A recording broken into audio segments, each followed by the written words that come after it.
There is something you have been doing differently. You may not have named it yet. You may not have a framework for it, but something has shifted in the quality of your attention, and the world around you has started responding in ways that feel too precise, too timed, too layered to dismiss as accident. The synchronicities are accelerating. The numbers keep appearing. The right person says the exact right thing at the exact moment you needed to hear it. Conversations arrive before you knew you needed them. Doors open without you knocking. You've been calling it coincidence. You've been calling it luck. You've been calling it a phase. But look closer, because what's actually happening has a name. It has a mechanism. It has been measured in laboratories, documented in peer-reviewed journals, and observed at the most fundamental level of physical reality. And it has nothing to do with luck, nothing to do with fate, nothing to do with the universe choosing you because you've suffered enough or wanted it badly enough, or finally said the right affirmation in the right order. It has everything to do with observation. Specifically, the quality of your observation, the direction of it, the stillness underneath it, and the single most radical thing that has quietly changed in you without your full awareness. You stopped looking away. That's it.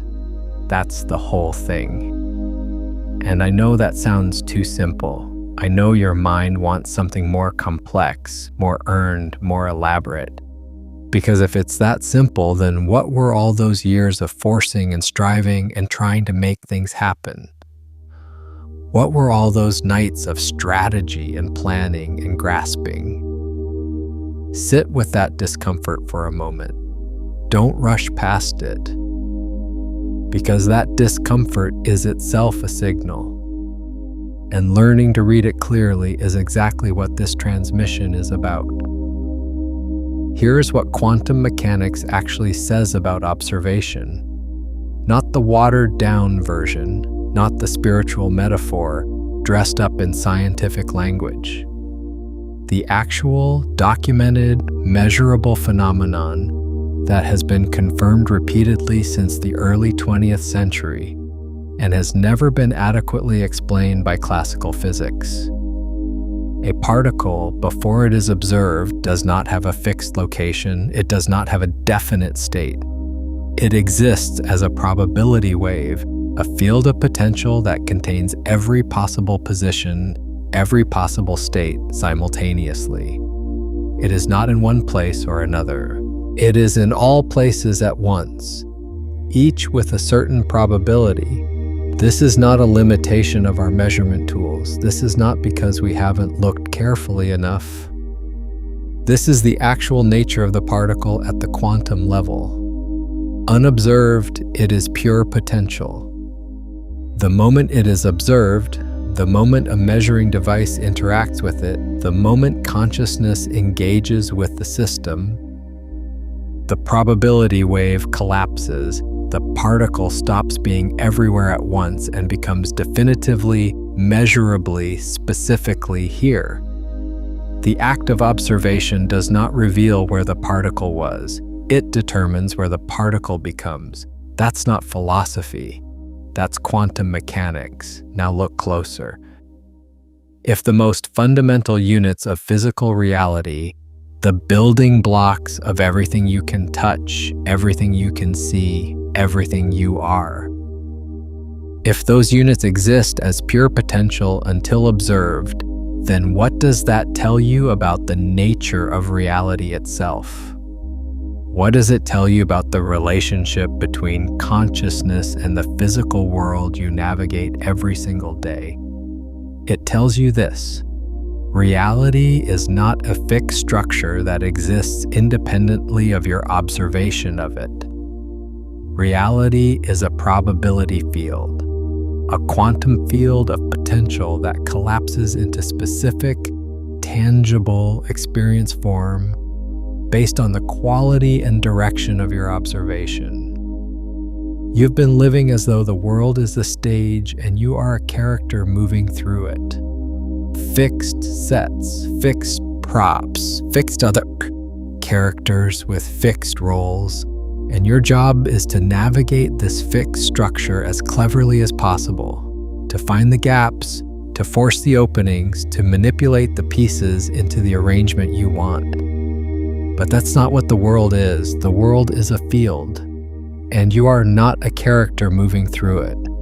You are an observer whose attention is the mechanism by which the field collapses into form.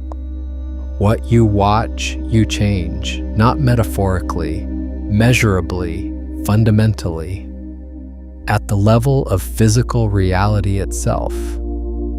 And here's the part that almost no one talks about because it requires a level of honesty that most people are not ready for.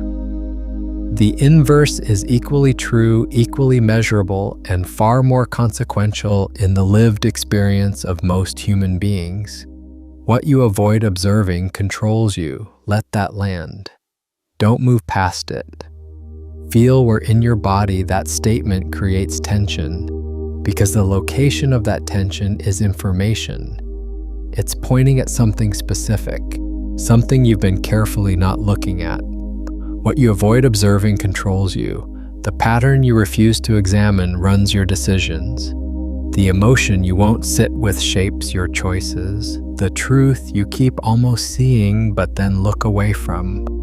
That truth is the one organizing your entire life from behind the curtain. You have been living under the governance of your own avoidance, and the quantum field, the probability field that is your actual lived reality, has been collapsing around the things you refuse to look at, giving them more and more concrete form, more and more power, more and more presence in your experience, precisely because you have been giving them your avoidant attention. Avoidance is not the absence of attention. Avoidance is attention with a wall around it, and that walled attention is still collapsing the field. It's still determining what becomes real. It's just doing it in the direction of what you fear rather than what you're moving toward. This is why the loop keeps repeating. This is why the same dynamic shows up in different relationships, different jobs, different cities. This is why you can change everything on the outside and find the same pattern waiting for you in the new situation. Because you brought the observer with you, and the observer was still looking away from the same thing. The quantum field doesn't respond to your intentions. It doesn't respond to your affirmations. It doesn't respond to your vision boards or your morning routines or your carefully curated belief systems. The quantum field responds to the quality of your observation, and the quality of your observation is determined by what you're willing to see. If this is landing for you, take a second and like this video and subscribe. There's a lot more of this kind of transmission coming, and you'll want to be here for it.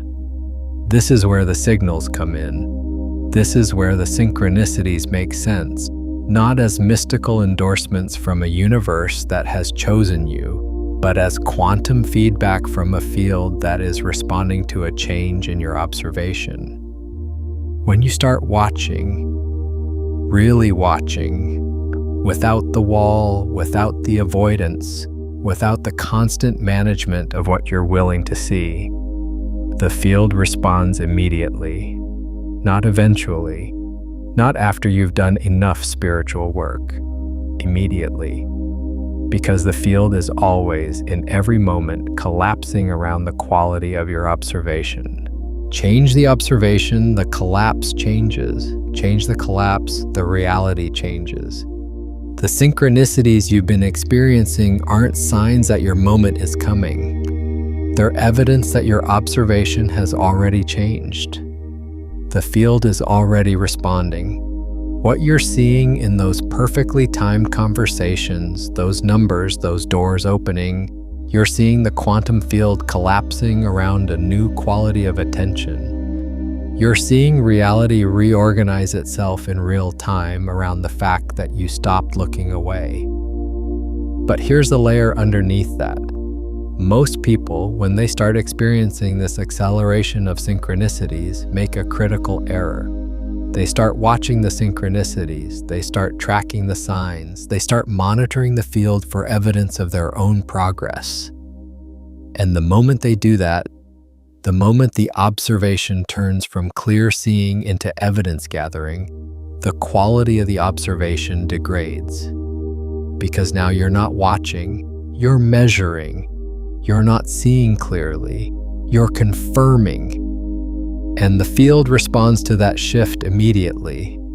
The loop returns, the acceleration slows, the synchronicities become less frequent, or they start to feel forced, or you start seeing them everywhere and they lose their specificity. And you wonder what you did wrong. You wonder if you fell out of alignment. You wonder if the universe stopped choosing you. But the universe didn't stop choosing you. You stopped watching clearly. This is a distinction that changes everything.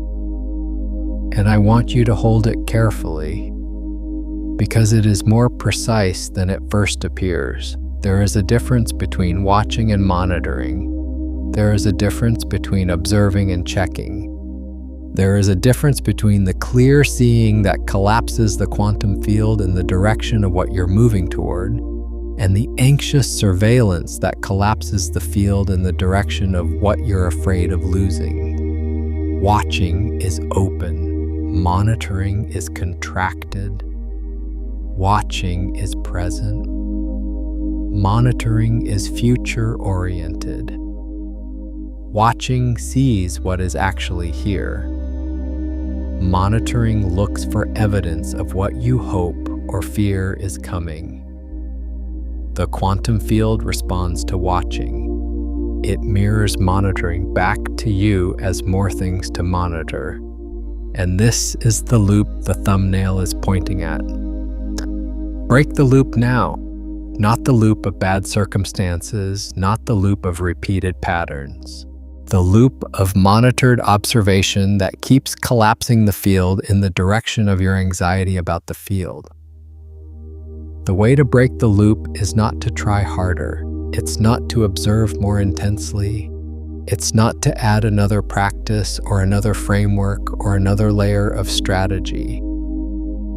The way to break the loop is to stop looking away from the one thing your monitoring has been designed to avoid. Because here's what the monitoring is for. Here's the function it's actually serving in your life. The monitoring, the constant tracking of signs and synchronicities and evidence and progress, is a sophisticated form of avoidance. It keeps your attention moving. It keeps you busy watching the field instead of watching the thing inside you that the field is responding to. It keeps you looking out there when the thing that needs to be seen is in here. And what is in here? What is the thing you've been avoiding with all that outward watching? I can't tell you specifically, because it's yours. It's coded in your particular history, your particular pattern, your particular way of being in the world. But I can tell you its shape. I can tell you how it feels from the outside, from the observer position that sees it without flinching. Feels like a certainty you don't want to confirm. It feels like a truth that would require you to change something you're not sure you're ready to change. It feels like the thing that, if you looked at it directly, would make it impossible to keep living the way you've been living. Not impossible in a catastrophic way. Impossible in the way that you can't unsee something once you've seen it. And once you've seen it, you have to respond to it. And responding to it means moving, and moving means leaving something behind. That's the thing underneath the monitoring. That's the thing the synchronicities are pointing at, not the signs themselves, but what the signs are circling. The center of the pattern, the thing at the eye of it, and the quantum field, your actual lived reality, the probability field that has been collapsing around your attention for your entire life, that field is waiting. Not impatiently, not with judgment, with the absolute precision of a physical law. It is waiting for you to look at the center. Because the moment you do, the moment you bring the full quality of your clear observation to the thing you've been carefully orbiting, the field collapses differently, immediately, irreversibly. What has been seen cannot be unseen, and what cannot be unseen cannot continue to control from the dark. Let me pause here and give you something to do with this. Not a thought exercise, an observation, an actual practice in the observer state. Right now, wherever you are, whatever you're doing, stop the forward momentum of your thinking for a moment. Don't try to go blank, don't try to meditate. Just stop moving forward. Let your attention rest where it is. Now notice something.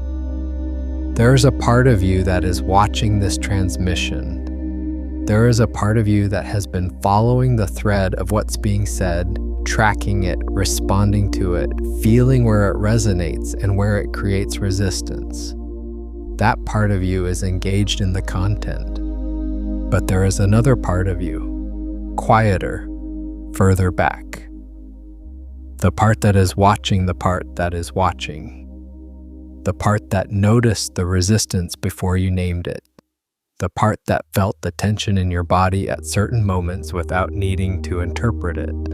The part that is present before your thinking about what's present begins. That is the observer, not the thinker, not the feeler, not the one who wants or fears or hopes or monitors. The one who watches all of those without becoming any of them. Stay with that for a moment. Don't try to make it anything. Don't try to sustain it or improve it or measure how well you're doing it.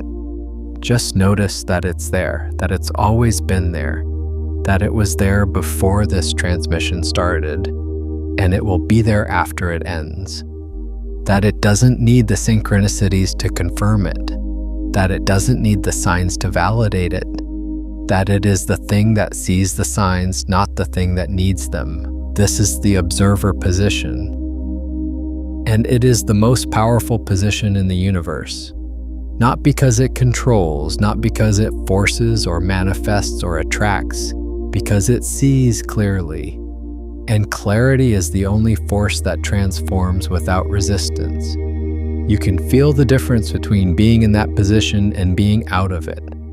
When you're out of it, you're in the stream, carried by thought, by emotion, by the momentum of what's happening. When you're in it, you're watching the stream. Both are real. Both are you. But only one of them can see clearly.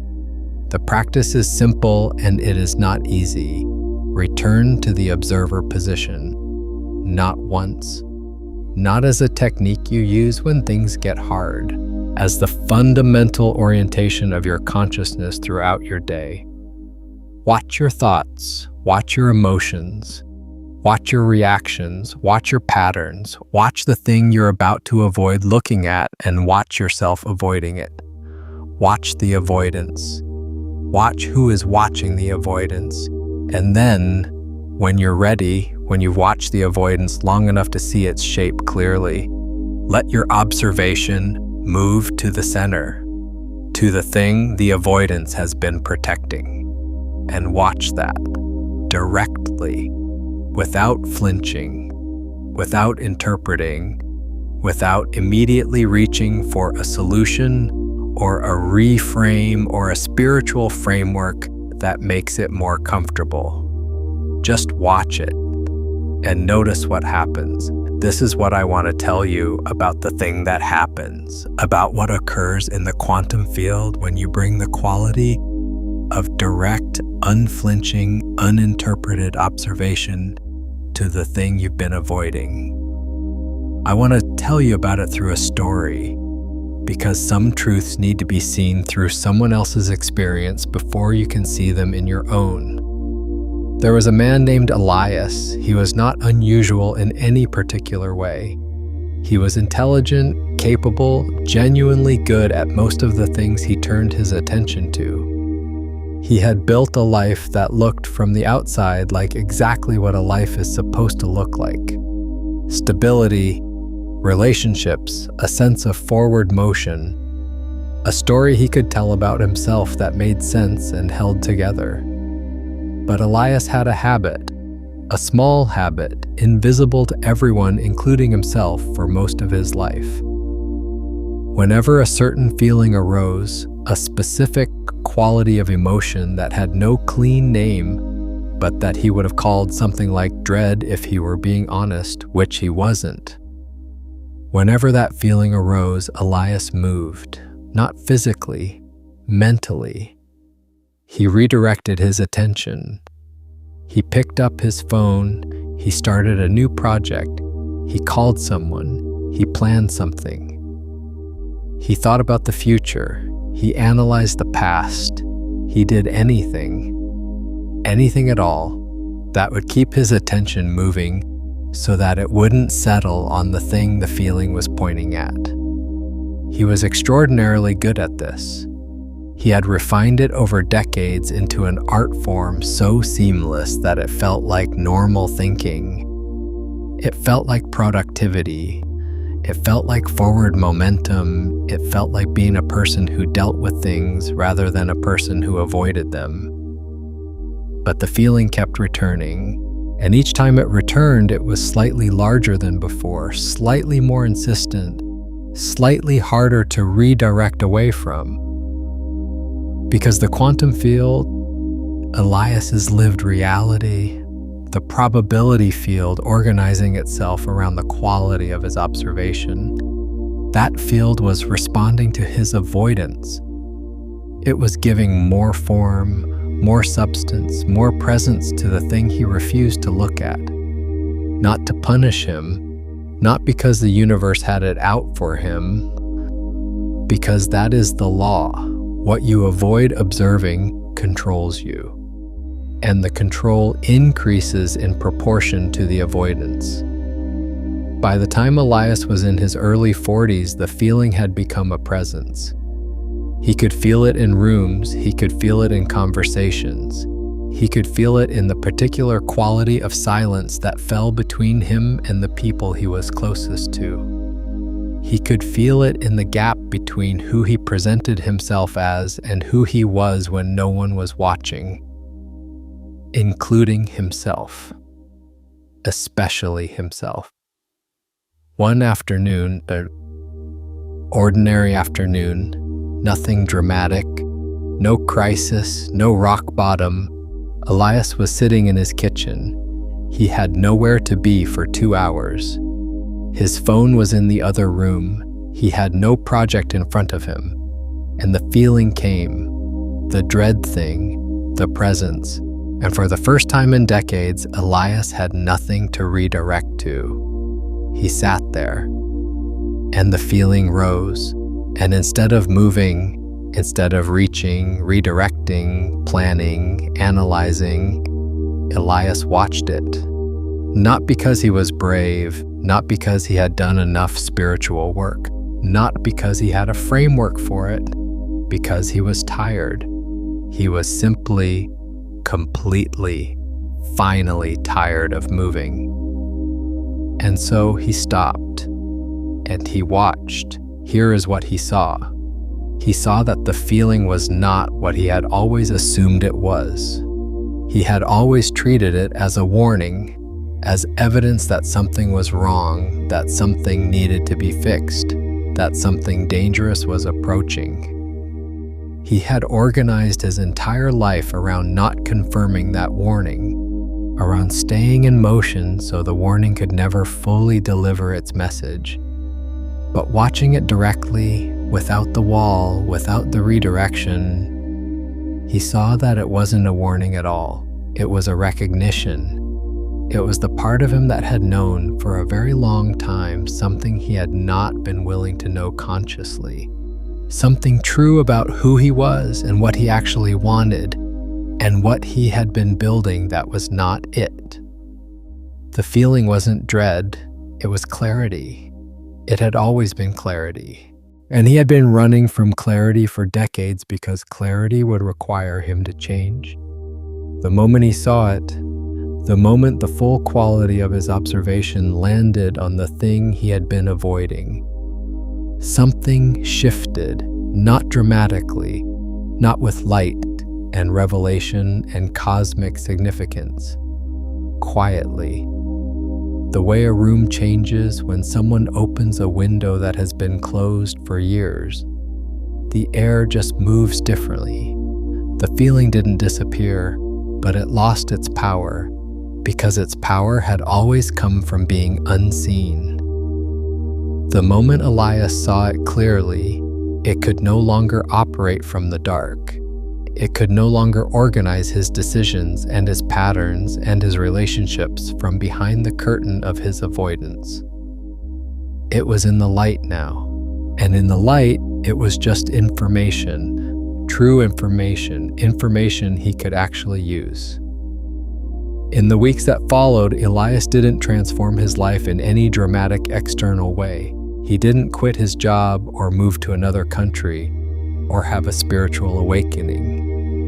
But the quality of his observation changed, and the quality of his observation changed the quality of his decisions, and the quality of his decisions changed the texture of his days, and the texture of his days began slowly with the precision of a field reorganizing around a new observer to feel like his actual life rather than the performance of a life.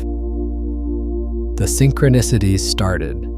Not the manufactured kind, not the kind you go looking for when you need reassurance. The real kind, the kind that feel like the world has suddenly started speaking your language. The kind that feel too specific, too timed, too layered to dismiss as coincidence. But here's what Elias understood that most people miss when the synchronicities begin. He understood that they weren't signs of something coming. They were evidence of something that had already happened. The field had already reorganized. The reorganization had happened the moment he watched the thing he'd been avoiding.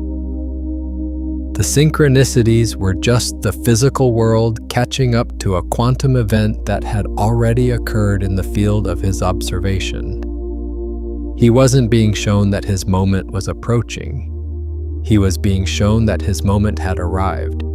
At the instant he finally looked, and you have been both Elias before the kitchen and Elias in the kitchen. You have spent time in the motion, the redirection, the sophisticated avoidance that looks like productivity. And something recently has begun to shift. Something in the quality of your attention has changed. You started watching. Not perfectly, not consistently, but something in you has begun to orient toward the center rather than away from it. That's why the signals are accelerating. That's why the synchronicities have a different quality than they used to.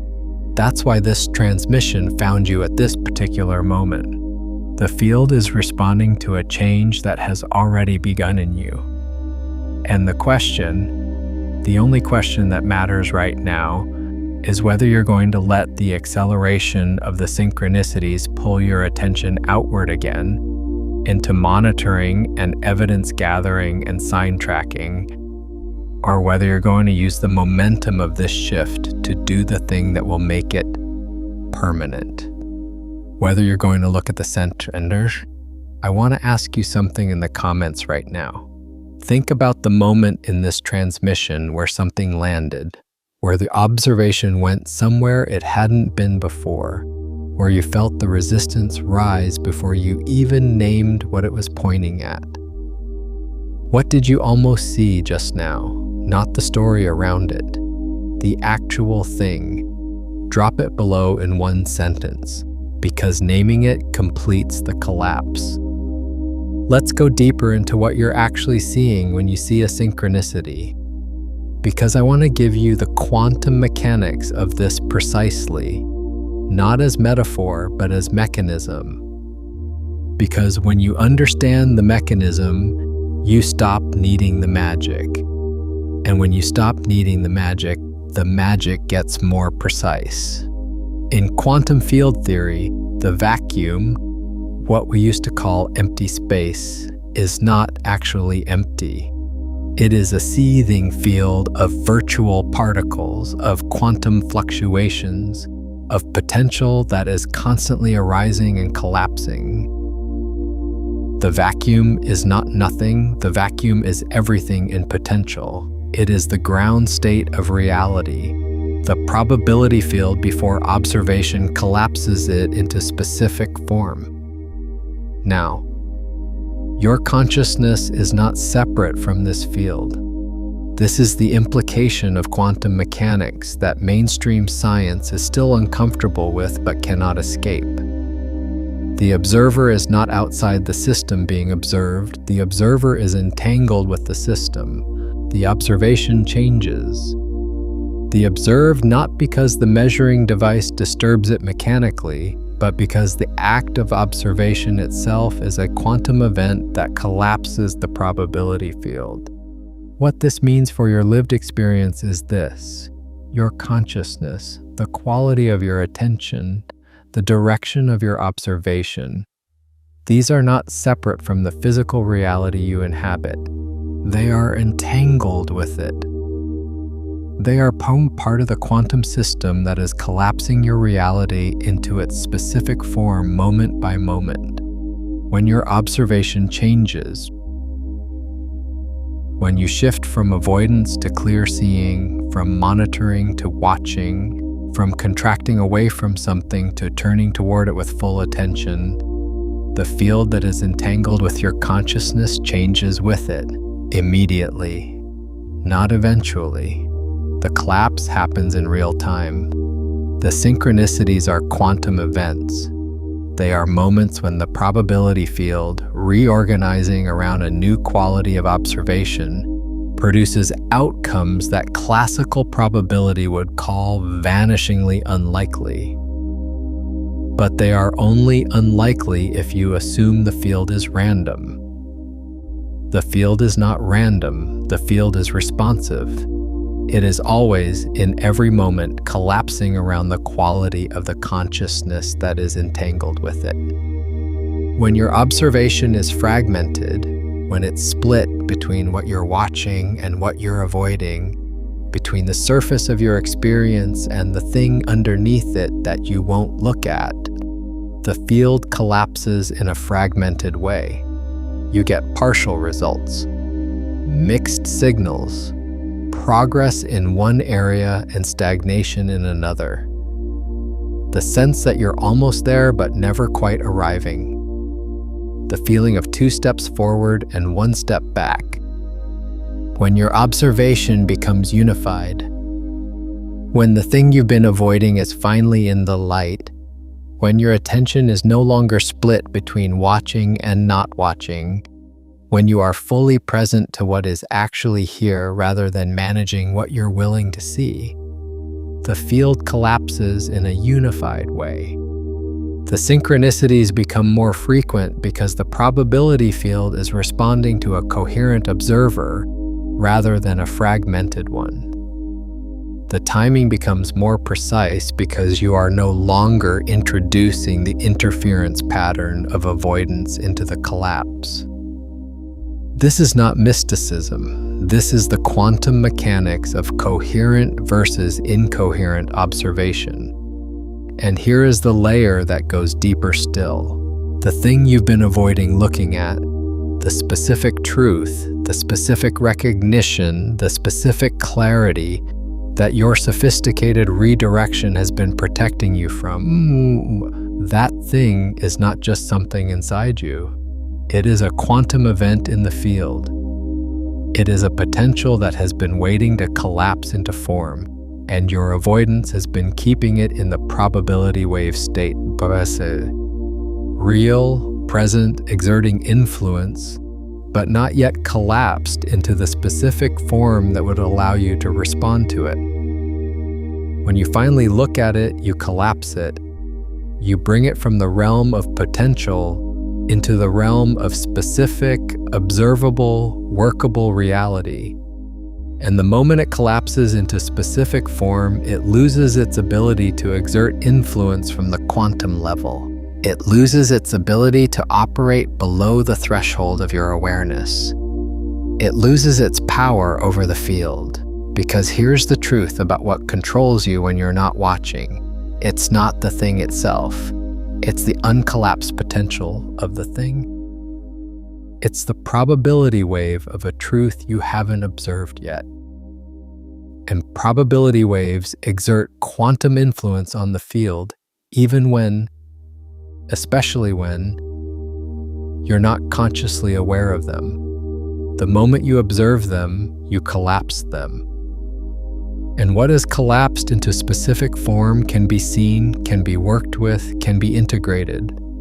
What is collapsed can no longer operate from the quantum level. This is the mechanics of why what you observe you change, and why what you avoid observing controls you. This is where I want to talk about the specific quality of observation that collapses the field in the direction of transformation, rather than in the direction of more of the same. Because not all observation is equal. Not all watching produces the same result. There is a quality of observation that is clear and open and unflinching, that sees what is actually there without immediately reaching to interpret it, fix it, reframe it, or make it mean something that makes it easier to look at. And there is a quality of observation that is filtered, managed, and controlled, that sees only what it has already decided it's safe to see. The filtered observation doesn't collapse the probability wave. It just confirms the filter. It sees what it expects to see. It produces more evidence for what it already believes. It keeps the loop running, the clear observation, the observer state, the witness position. That is what collapses the wave. That is what transforms the field. That is what makes the synchronicities specific and layered rather than generic and reassuring. And the difference between the two is not effort. It's not trying harder to see clearly. It's not adding more intention or more spiritual practice or more framework. The difference is the willingness to see what you haven't been willing to see. The willingness to let the observation land where it actually lands, rather than where you've been directing it. This is the courage that the observer position requires. Not the courage to do something, the courage to see something. The courage to let what is actually there be what is actually there without immediately moving to change it or explain it or make it more comfortable. And here's the paradox that sits at the center of everything I've been pointing at. The moment you bring that quality of observation, that clear, unflinching, unfiltered seeing, to the thing you've been avoiding, it transforms. Not because you did something to it, not because you fixed it or healed it or resolved it, because you saw it clearly. And clear seeing is itself the transformation. The loop breaks not through force, but through observation. The pattern dissolves not through effort, but through the light of direct attention. The thing that has been controlling you from the dark loses its power not because you defeated it, but because you saw it. And what has been seen in the full light of clear observation cannot continue to operate from the dark. This is not belief. This is quantum mechanics. Let me give you the second practice, and I want you to take this one seriously because it goes to the center of what we've been building toward. Find a moment of stillness. It doesn't need to be long. It doesn't need to be perfect. Just a moment where you stop the forward momentum and let your attention rest. Now ask yourself this question, not as a thought experiment, as a genuine observation. Ask yourself, what is the thing I keep almost seeing, not the thing you've been monitoring, not the synchronicities or the signs or the evidence of your progress. The thing underneath all of that, the thing the monitoring has been keeping you from. The thing that rises when you get still and then you immediately find something to do. What is that thing? Don't answer it with a story. Don't answer it with an explanation of why it's complicated or why you're working on it or why you'll deal with it when the time is right. Just watch it. Let it be whatever it is without immediately reaching to make it something else. Watch what happens in your body when you let it be there. Watch where the tension is. Watch where the breath changes. Watch what your mind immediately wants to do. The thought it wants to jump to, the direction it wants to redirect. Watch the avoidance happening in real time. And then, gently, without forcing, without drama, let the observation move one layer deeper. Let it touch the edge of the thing itself. Not the story about the thing, not the feelings about the thing. And watch what happens, what most people discover in this moment, if they stay with it, if they don't redirect, is that the thing is not what they feared it was. Not because it's smaller or less significant, but because it's different, it's more specific, it's more workable, it's more true than the vague dread that has been standing in for it. The vague dread is the probability wave. The specific truth is the collapsed observation.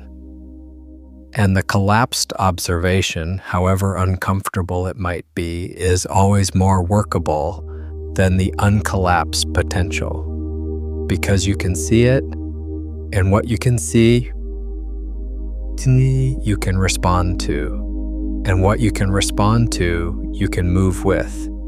And what you move with stops controlling you from behind the curtain. Stay with whatever you found for a moment longer than is comfortable. Don't rush to integrate it. Don't rush to make it mean something or fit it into a framework. Just let the observation be complete. Let the seeing happen fully.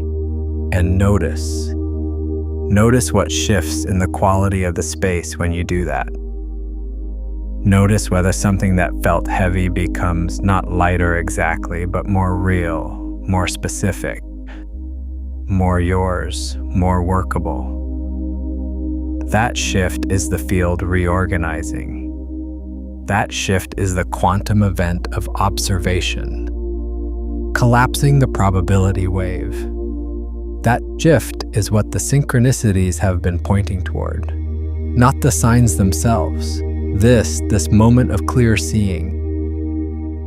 Now I want to talk about what happens after, because this is where most people make the second mistake, the one that comes after the first mistake of avoidance. The first mistake is not looking. The second mistake is looking once and then expecting the field to have fully reorganized. Transformation through observation is not a single event. It is a practice.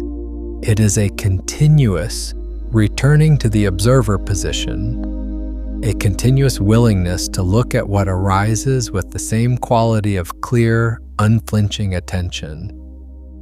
Because the field is always collapsing, it never stops, and the quality of the collapse is always, in every moment, a function of the quality of the observation. The synchronicities don't stop after one moment of clear seeing, they accelerate.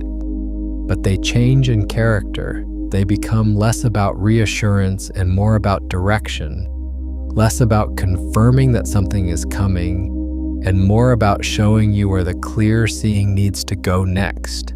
They become navigation rather than validation.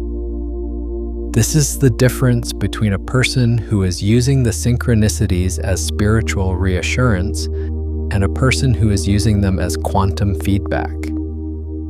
The person using them as reassurance needs more and more of them. They need the signs to keep confirming that they're on the right track. They need the universe to keep choosing them. And so their observation is always oriented toward the signs, always monitoring the field for evidence, always slightly anxious that the evidence might stop. The person using them as quantum feedback doesn't need them to confirm anything. They use them as information. Specific, directional, precise information about where the field is responding to their observation and where it's still waiting for them to look. They read the synchronicities not as endorsements, but as coordinates. And here's what those coordinates are pointing at consistently in the lives of people who have made this shift. They're pointing at the next thing to look at, the next layer of the thing you've been avoiding. Because the thing you've been avoiding is rarely a single thing, it's a structure. It has layers, and each layer that you bring into the light of clear observation reveals another layer underneath it. This is not bad news. This is the nature of progressive unveiling. Each layer of clear seeing reveals more of what is actually there, more of who you actually are beneath the constructions, more of what you actually want beneath the performances, more of what is actually possible in the field, when the observer is no longer splitting their attention between watching and avoiding. Let me tell you about the second character. Her name was Mira. She was a practitioner, someone who had done the work, who had the vocabulary, who understood the concepts, who could speak fluently about consciousness and observation and the quantum field. She had done enough of the work to experience the first wave of synchronicities, enough to feel the field responding, enough to have the experience of clear seeing that Elias had in his kitchen. But Mira had made the second mistake. She had taken the experience of clear seeing and turned it into a credential. She had taken the shift she'd experienced and made it the thing she was now protecting. She had, in other words, built a new construction on top of the old avoidance, a more sophisticated one, a spiritual one that was much harder to see through because it used the language of seeing. She talked about observation, she practiced witnessing, she guided others into the observer state, and all of it was real. It was genuine, it was helpful, it produced real results for the people she worked with. But underneath the practice, underneath the vocabulary, underneath the genuine clarity she had developed about certain things, there was still a layer she hadn't looked at, a layer that her spiritual sophistication had become very good at protecting. The synchronicities were still happening for Mira, but they had changed.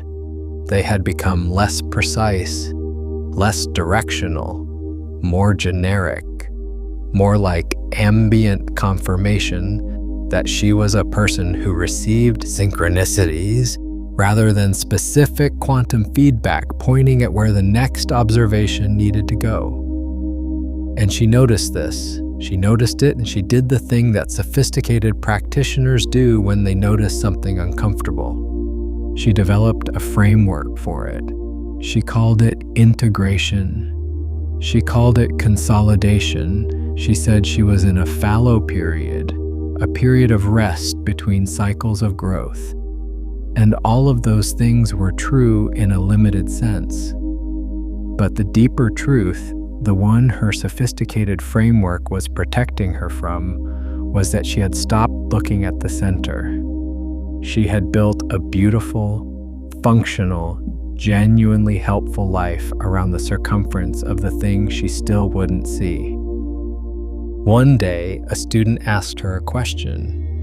A simple question asked without any agenda, just genuine curiosity. The student asked, "What is the thing you're most afraid to observe in yourself?" And Mira, who could answer almost any question about consciousness with precision and depth, found herself unable to answer, not because she didn't know, because she knew exactly. And the knowing was right there, right at the surface, and she felt it rising. And she watched herself redirect, watched herself reach for a framework, watched herself begin to construct an answer that was true but not the truth. And she caught it. For the first time in years, she caught the avoidance in the act. She watched it happening. She watched herself about to look away from the center again. And instead of completing the redirect, she stopped. She let the silence hold. She let the student's question land all the way. And then she said the thing she had been not saying for years. Simply, without framework, without construction, just the truth. The room shifted, not dramatically, the way Elias's kitchen had shifted, the way a room shifts when a window that has been closed for years is finally opened. The air just moved differently. In the weeks that followed, Mira's synchronicities returned to their earlier precision, but they were pointing somewhere new. They were pointing at the layer underneath, the one she'd been working with, the layer her spiritual practice had been sophisticated enough to protect. And she followed them. Not because she was brave, because she had seen the avoidance clearly enough that she could no longer pretend it wasn't there. And here is what Mira discovered in that next layer, and what I want you to hear because it applies to you regardless of where you are in this process. The thing underneath the thing is always simpler than the thing. The deeper you go, the simpler it gets. The first layer of avoidance is usually complex. It has a story, it has justifications, it has a whole architecture of reasons why you haven't looked at it yet. But the thing underneath the story, the actual truth that the story has been protecting, is almost always simple, almost always quiet, almost always something you already knew but were not ready to know consciously. The quantum field doesn't respond to complexity, it responds to clarity. And clarity is always simple, not simplistic, not naive. Simple in the way that a single note is simple, precise, clear, resonant, and capable of organizing everything around it into coherence. When you reach the simple truth at the center of your avoidance, the field reorganizes around it immediately. Not because the simple truth is magical, because it is clear. And clarity is the frequency to which the quantum field responds with the most precision. This is why the deepest synchronicities, the ones that feel most significant, most specific, most undeniably real, tend to come not when you're tracking the signs, but when you've just seen something clearly that you hadn't been willing to see. The field is responding to the clarity. The collapse is happening around the quality of the observation. And a clear observation of a simple truth produces a more coherent collapse than a fragmented observation of a complex construction. You already know this. You've felt it. There have been moments in your life when you saw something clearly, when the truth arrived without warning and you couldn't look away from it. And in the days that followed, everything seemed to move differently. Opportunities arrived. Conversations happened. The right thing appeared at the right time. You called it luck, or you called it flow, or you called it the universe responding. But what it actually was the quantum field collapsing around a coherent observer, around someone who had just seen clearly. The question is whether you're willing to cultivate that clarity deliberately. Not wait for it to arrive in moments of crisis or exhaustion or unavoidable confrontation, but turn toward it. Choose it.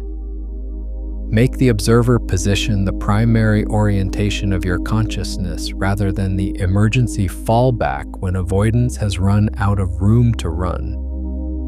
This is what breaking the loop actually means. Not breaking the loop of circumstances, not breaking the loop of repeated patterns in your external life, breaking the loop of observation, the cycle of watching and then looking away, and then monitoring the field for evidence of what you're afraid of, and then watching and then looking away again.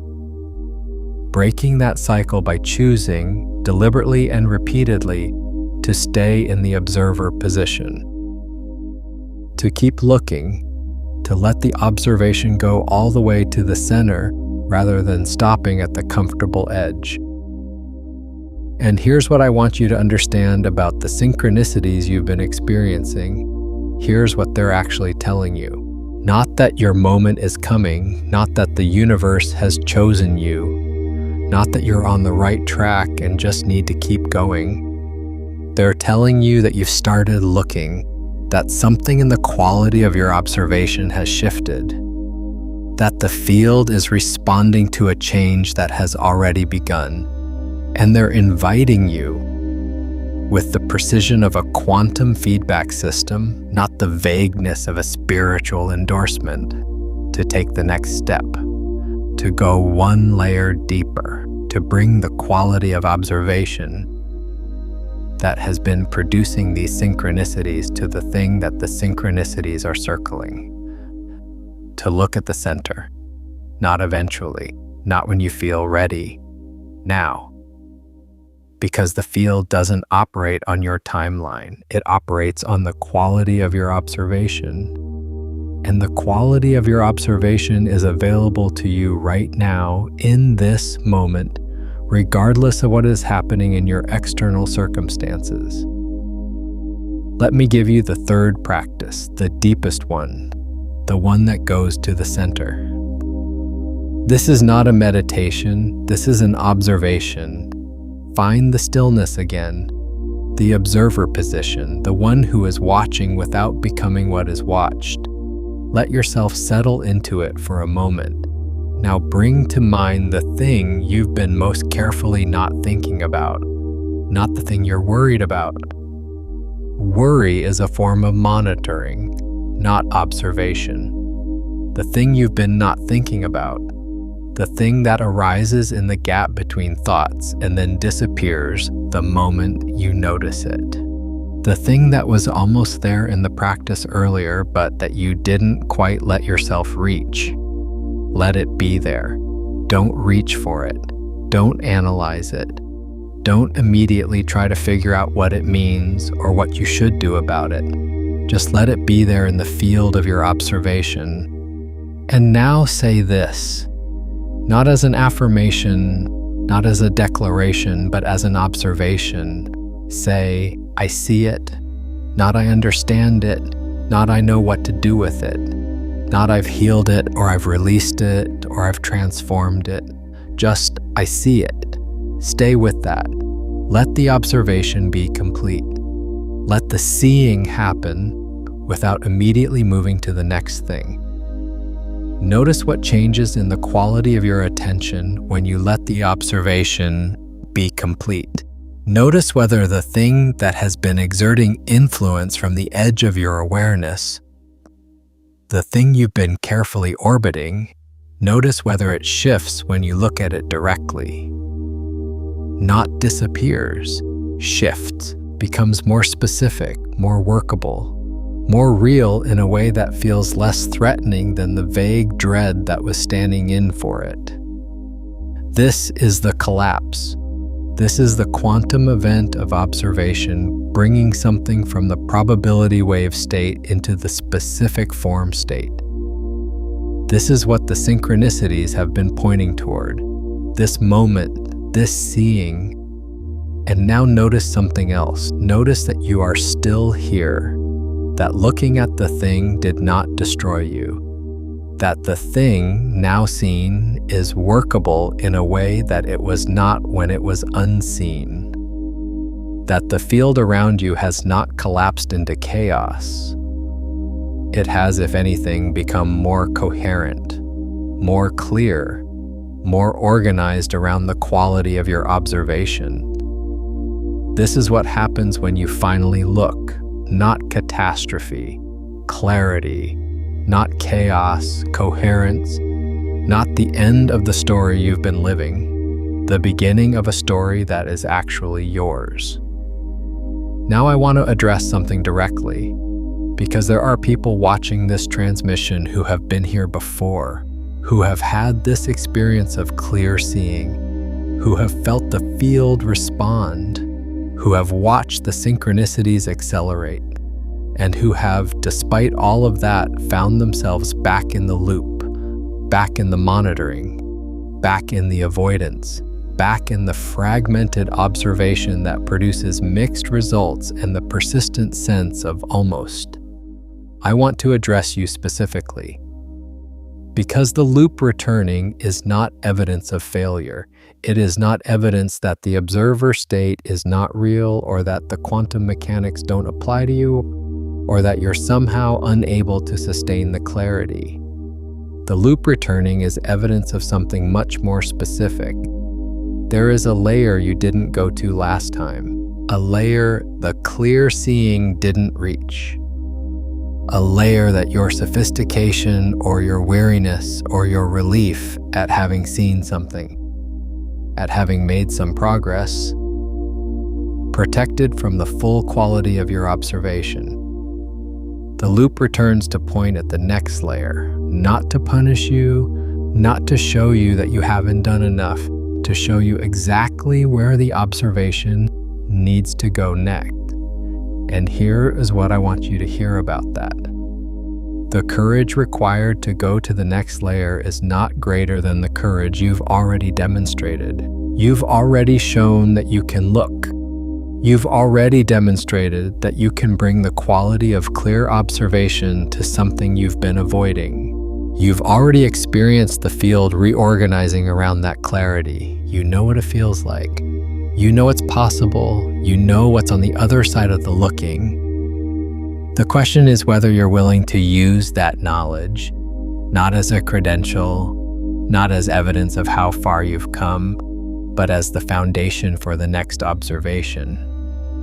Whether you're willing to take the courage you've already demonstrated and apply it one layer deeper, because the field is waiting, not impatiently, not with judgment, with the absolute precision of a physical law.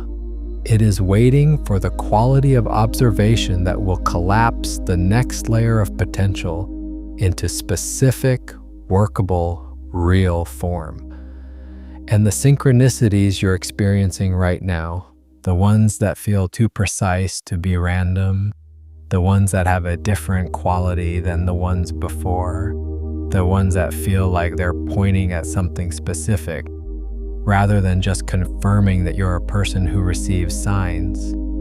Those synchronicities are the field's way of showing you that it's ready, that the next layer is available, that the observation you need to make is possible right now. The field is not waiting for you to be ready. The field is showing you that you already are. Here's what no one tells you about the observer position. The thing that the spiritual traditions circle around but rarely say directly, and that quantum mechanics implies but mainstream science is still uncomfortable stating. The observer is not a role you play. It is not a technique you use. It is not a state you achieve and then maintain through effort. The observer is what you are. Underneath the thinker, underneath the feeler, underneath the one who wants and fears and monitors and avoids, underneath all of the constructions and performances and identities you have built and maintained and defended, there is the one who watches, always, without interruption, without effort, without needing anything to be different than it is. The observer was there before your first thought this morning. It will be there after your last thought tonight. It was there in the moments of your greatest clarity and in the moments of your deepest confusion. It was there when you were most lost and when you were most found. It has never not been there. The practice is not to create the observer. The practice is to recognize that you already are it. To stop identifying with the stream and recognize yourself as the one who watches the stream.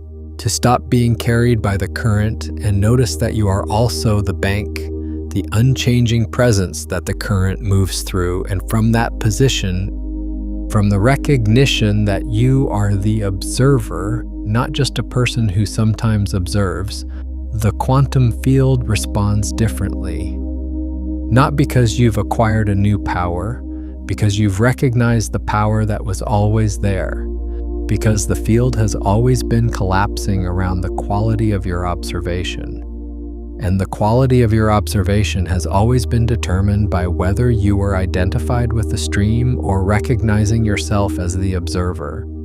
When you're identified with the stream, the field collapses around the momentum of the stream, around the patterns and habits and avoidances that have been running your life.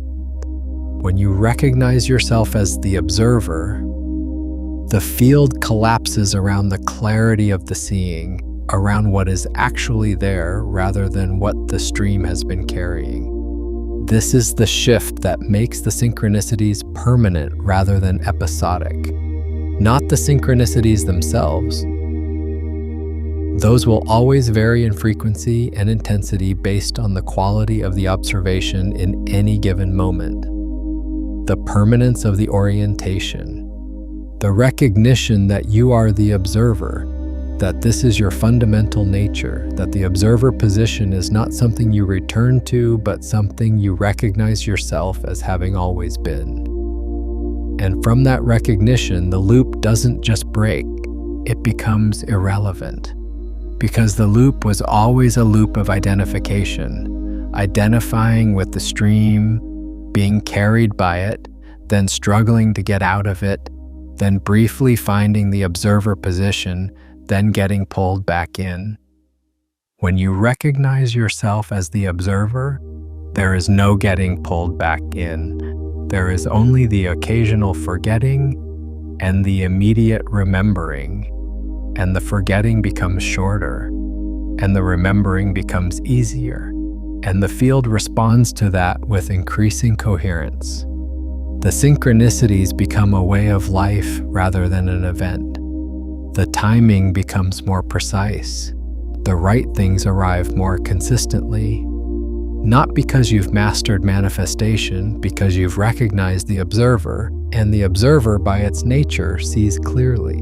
And clarity by its nature collapses the field in the direction of what is actually real, rather than what the stream has been carrying. I want to speak to the community that has been building around this transmission. The people who have been watching, who have been in the comments, who have been sharing what they've seen.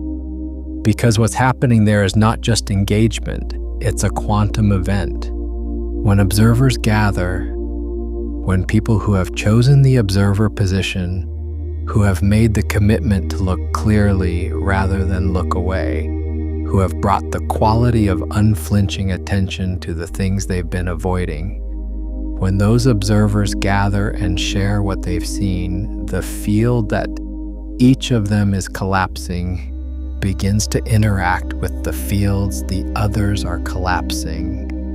And the result is a coherence that is greater than the sum of its parts. This is not mysticism. This is quantum entanglement at the level of conscious observation. When multiple observers are oriented in the same direction. When multiple fields of clear seeing are pointed at the same kinds of truths, the collective observation is more powerful than any individual observation. The probability waves collapse more completely. The synchronicities become more precise. The clarity becomes more available to each individual observer because they are part of a field of observers whose collective seeing amplifies the clarity for everyone. This is what I want to invite you to participate in, not as a community of people who share their progress or their signs or their evidence of how far they've come, as a field of observers who share what they've actually seen, who share the specific thing they looked at that they'd been avoiding, who share the moment of clear seeing that shifted the field, who share the observation, not the interpretation, the seeing, not the story about the seeing. In the comments, I want to ask you something specific, not what synchronicities you've been experiencing, not what signs you've been seeing. What is the thing you looked at today? In this transmission, in the practices, in the stillness between the practices, what is the thing you finally let yourself see? What was at the center of the avoidance when you let the observation go all the way? You don't have to share the whole story. You don't have to explain it or justify it or make it coherent for an audience. Just share what you saw. One sentence, one truth. The specific thing that the clear seeing landed on. Because when you name it, when you bring it from the internal quantum event of observation into the shared field of language, you complete the collapse. You make it real, not just in the field of your own consciousness, but in the shared reality that the community creates. And that completion is itself a quantum event. It makes the observation irreversible. In a way that private seeing sometimes is not. What has been said cannot be unsaid. What has been seen and named cannot return to the probability wave state. It is collapsed. It is specific. It is workable. And it is no longer controlling you from the dark. Type this if you're ready. Type, I see it now, and it can't unsee itself. Not as a declaration of arrival, as a recognition of what just happened, as the completion of the quantum event that has been building through this entire transmission. And if you're not ready to type that yet, if there's still a layer of resistance, if the thing at the center is still almost seen rather than fully seen, then I want you to know that the resistance itself is information. Watch it. Don't fight it. Don't try to force yourself past it. Just watch it. Watch the resistance happening. Watch who is watching the resistance. And notice that the one who is watching the resistance is not resistant. The observer is never resistant. The observer is always clear. Stay in the observer position a little longer. Let the clarity of the watching do what it does. The seeing will come when the seeing is ready, and it will be ready sooner than you think because you've already done most of the work. You've already brought your attention to the edge of it. You're already this close. Now let me bring this to its integration principle. The one idea I want you to carry with you from this transmission, not as a belief, not as a philosophy, as a practice that you apply moment by moment to the specific texture of your actual life. The quantum field only responds when you stop looking away, not when you try harder, not when you want it more, not when you've done enough spiritual work or accumulated enough positive energy or finally said the right things in the right order. When you stop looking away, when the quality of your observation becomes clear and direct and unflinching, when you bring the full attention of the observer to what is actually here rather than what you've been managing and monitoring and carefully not seeing, the field responds to clarity, and clarity is available in every moment, not as something you achieve, as something you recognize, as the natural quality of the observer that you already are, underneath everything you've been adding to it. Every time you catch yourself looking away, every time you notice the redirect happening, the monitoring beginning, the avoidance activating, you have a choice. Not a difficult choice, not a heroic choice, a simple one. Turn back. Let the observation go where it was going. Let the seeing be complete. That's it. That's the entire practice. Turn back. Let the observation be complete. And each time you do, the field responds. Each time you choose the observer position over the stream, the probability field collapses around a more coherent observation. Each time you let the seeing go all the way to the center, rather than stopping at the comfortable edge, the field reorganizes around the clarity of what you saw. This is how the synchronicities become permanent. This is how the timing becomes consistently precise. This is how the right things arrive, not occasionally, but regularly. Not because you've mastered something or achieved something or finally become the person who deserves what they've been asking for, because you've recognized the observer. And the observer, by its nature, collapses the field in the direction of clarity. What you watch, you change. What you avoid watching controls you. And the moment you truly see what has been running your reality, the moment the observation is clear and direct and complete, it loses its power over you, not gradually, not eventually. The moment you see it, this is the principle, this is the integration, this is the thing to carry with you when this transmission ends and you return to the ordinary texture of your day.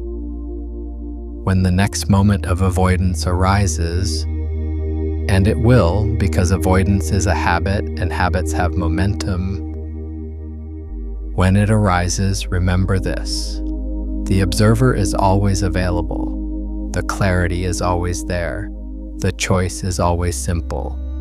Turn back or look away. Choose to turn back. And now the close, the thing I want to leave you with. You were never meant to look away, not from your life, not from yourself, not from the things that have been running your reality from behind the curtain of your avoidance. You were not built for the comfortable distance of monitoring and managing and carefully curating what you're willing to see. You are built for the clear, direct, unflinching observation that collapses the field in the direction of what is actually real. The observer is the most powerful position in the universe, not because it controls, not because it forces or attracts or manifests, because it sees clearly. And clarity is the only force that transforms without resistance. Clarity is the only thing that can touch the deepest layers of what has been running your life and change them without effort, without struggle, without the exhausting work of trying to fix what you haven't yet seen. The quantum field has been waiting for this, not for the right conditions, not for the right timing, not for you to be ready in the way that readiness is usually defined. It has been waiting for the quality of observation that you brought today. The willingness to look, the courage to let the seeing go all the way. The recognition that the observer position is not something you visit, but something you are. And here's what I want you to know about what just happened in this transmission. Something shifted, not because of what was said. Words don't shift fields. Because of what you saw, because of the moments when the observation went somewhere it hadn't been before, because of the practices and what they revealed. Because of the thing at the center that you let yourself see, even partially, even for a moment. That seeing is irreversible. The field has already responded to it. The probability wave has already collapsed around the new quality of your observation. The synchronicities that come in the days ahead will be more precise than the ones that came before. Not because the universe has decided to reward you, but because you have given it a more coherent observer to respond to. You have stopped looking away. And the field, your actual lived reality, the quantum probability field that is always, in every moment, collapsing around the quality of your observation, that field is already responding, not eventually, now. The loop is broken, not by force, by seeing. The pattern is dissolved, not by effort, by the light of direct observation. The thing that was controlling you from the dark is in the light now, and what is in the light cannot return to the dark.